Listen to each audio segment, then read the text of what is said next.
All right, here's head coach Robert Talley heading into week 6. Believe it or not, the season's halfway over after this week. Coach, obviously disappointing last week with AIC. Just how's the team bounced back after that? The message to the team, and still a lot to play for if you guys can get focused here and starting tomorrow.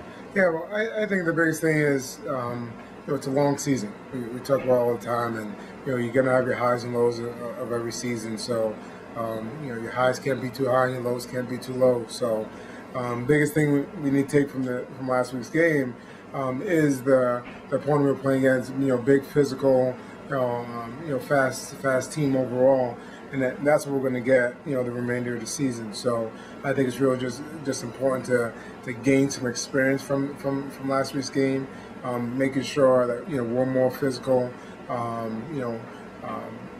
And we slowly back down a little bit in the last game at different points, and we can't do that.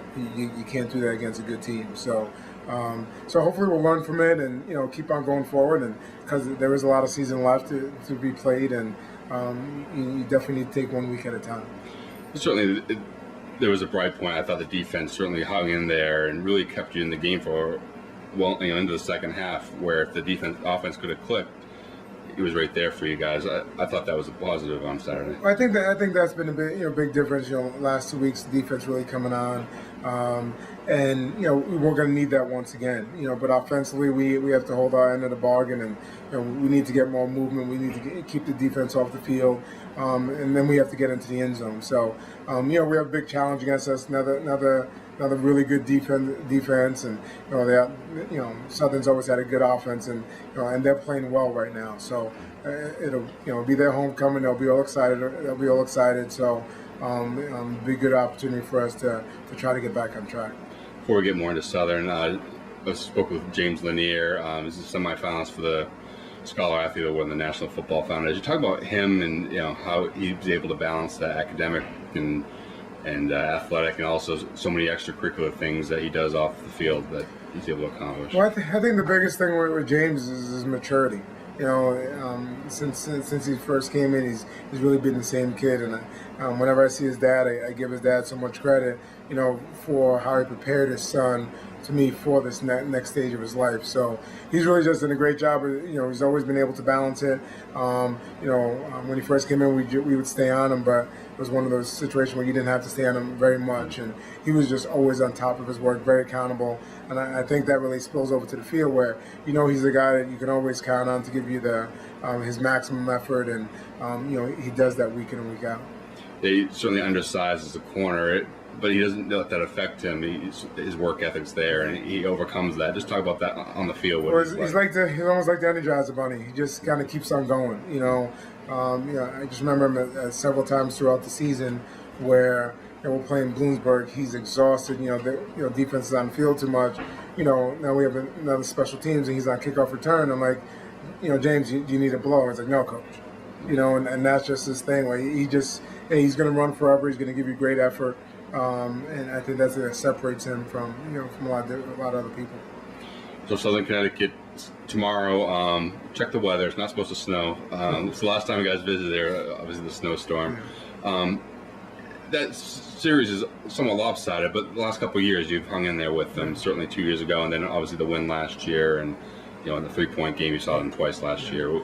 Well, I think it's been, we feel like we've been closing the gap. They obviously been in a situation that they've really dominated us in the overall series, but last few years we really closed the gap. And last year was great to get a win, because now our kids are okay. Now they realize, hey, we can beat a team like that. So to me, but when we're able to win, we played great defense. Offensively, we were able to hold on to the ball, and then special teams really played well. So we really need all three phases in tomorrow's game in order for us to be successful. Seems like the key, and I'm sure you'll talk about this, turnovers. First game of the year, you guys, dictated that. 4 interceptions in the second game obviously played a role in that, with the go-ahead touchdown in that. Well, it's big when we're not turning the ball over, and we're getting turnovers, and that's probably a big part of it. That's one thing I know Coach Gordon, our defense coordinator, talked about the defense at halftime last week. He's like, hey, we don't have any turnovers. Yeah, well, okay, we're playing okay, but hey, one thing we talk about all the time is to be able to get turnovers. So, and then we need to do a better job offensively when we all getting turnovers now, turn those turnovers into points. So that's a big thing. Right? We have to take care of the football, and it's whether it's offense, defense, or special teams. We have to take care of the football, and that gives you a chance to win the football game. Yeah, you guys are converting once you get inside the 20 at over 85%, but it's a matter of just getting to that stage.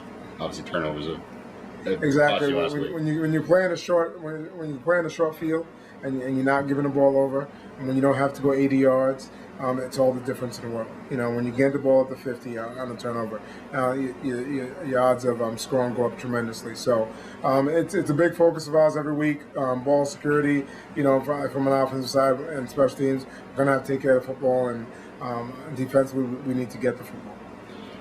Southern probably had not the year they're used to last year. This year, they certainly, like you said, they seem to revive the ship. They're 1-4 in a row now. What are they doing right, and what are you guys going to be ready for tomorrow? Well, I think the biggest thing that they're doing, they have some really good football players. And I think they had some really good football players last year. A lot of those guys were young, so they have a lot more experience, especially on the defense side of the ball, and they're playing well.